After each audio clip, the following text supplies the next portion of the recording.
What's the harsh reality no one accepts? Very late. But sometimes you are the problem in a relationship.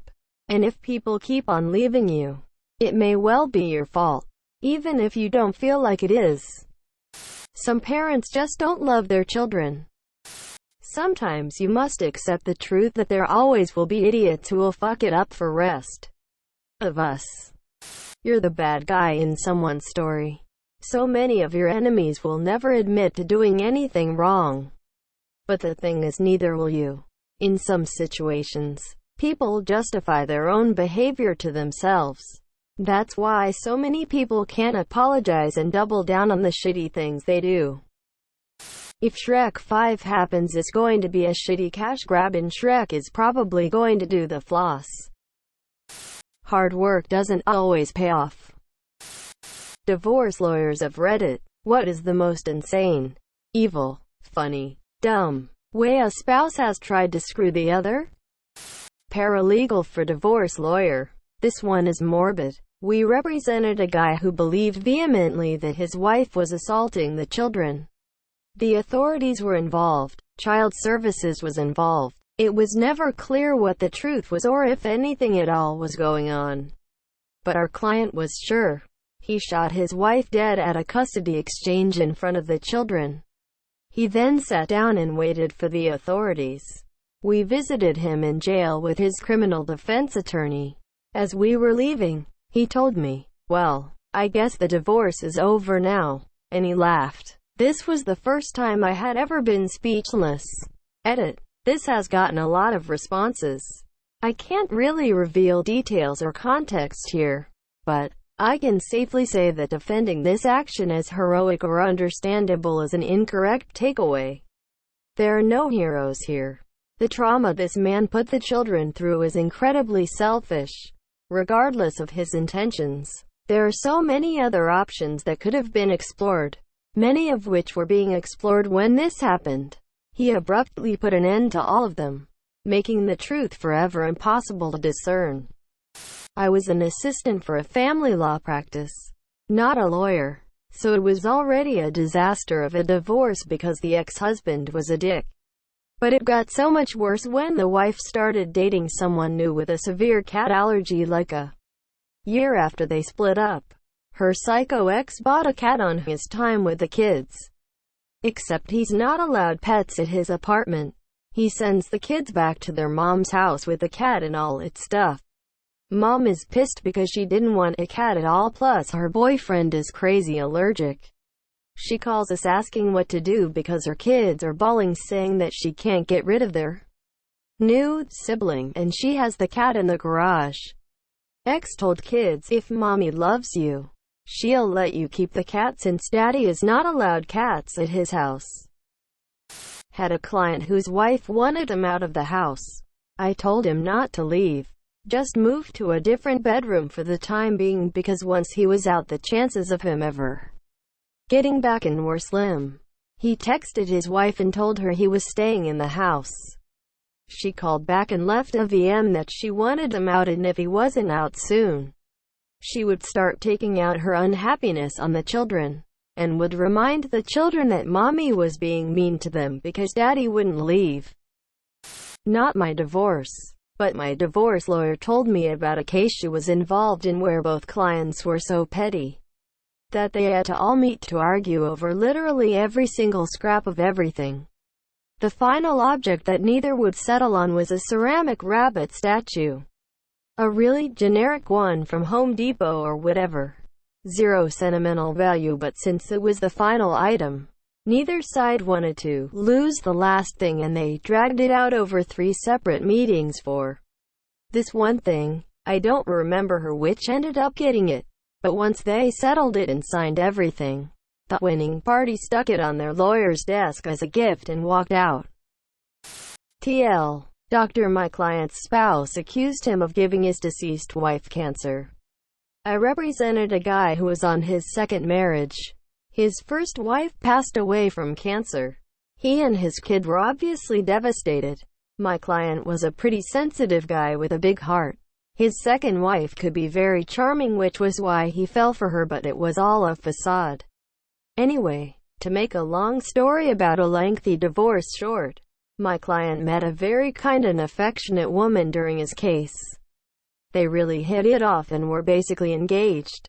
Even though his divorce was far from over, the fiancé started having health problems and was diagnosed with a form of terminal cancer. Somehow the second wife found out about this and tried to use the cancer diagnosis against my client in court. She developed this crazy theory that my client had killed his first wife by giving her cancer and that he was doing the same thing to his fiancée. The second wife's attorney, who was quite good, refused to be party to it. The attorney never addressed the argument in court and didn't even ask the second wife any questions about it during testimony. Rather, the attorney informed the judge that the second wife wished to address the court directly about an issue. The judge allowed her to do so. In a highly irregular move, the second wife told her crazy conspiracy theory to the judge, adding that she was certain my client had tried to give her cancer at some point as well. I wish I had an artist's rendering of the scene, capturing the second wife's crazy eyes, her attorney's look of shame, embarrassment, the judge's look of confusion, ennui, and my look of awe-inspired disgust. Divorce lawyer here. Spouse had been out of the house for weeks.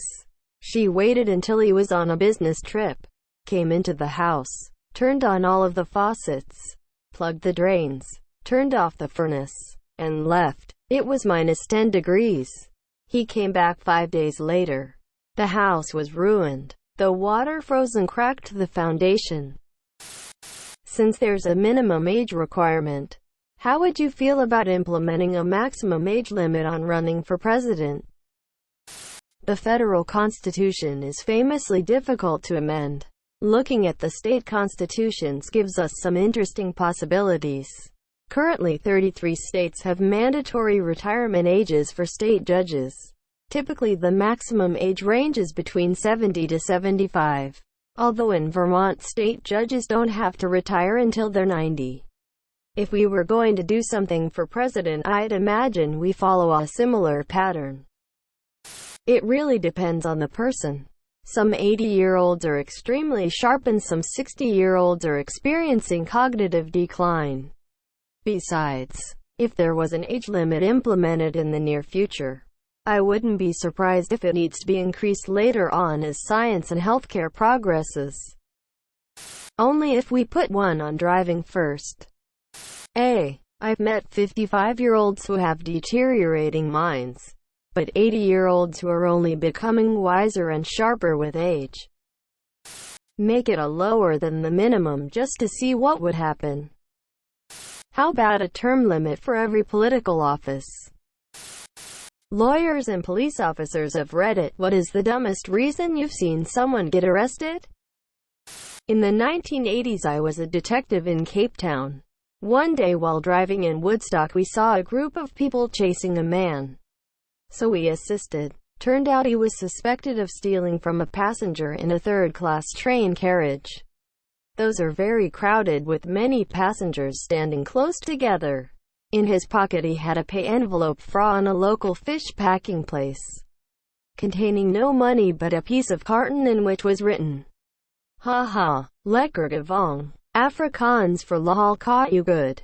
The people giving chase insisted that he had pickpocketed someone on the train and jumped out at Woodstock Station. Long story short, we traced the owner of the pay envelope. His name and employee number were on TBE envelope, who said that after being pickpocketed twice before and losing a week's wages, he hid his money in his sock and made a decoy with the top of a packet of 30 cigarettes on which he wrote the Afrikaans taunt. TBE culprit was convicted of theft of an envelope valued at 15 cents and ended up with a criminal record. Can't recall what the sentence was.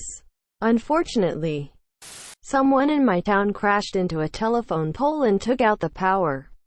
The road was closed off while things were sorted out. One lady decided she couldn't take the long way home and crashed into the same telephone pole. She was arrested for drunk driving. I was on a ride along. Guy gets pulled over, hands his brother's ID to the officer. It is not a good match. Officer asks him when he was born. He gets that one right. Asks him how old he is. He's off by 2 years.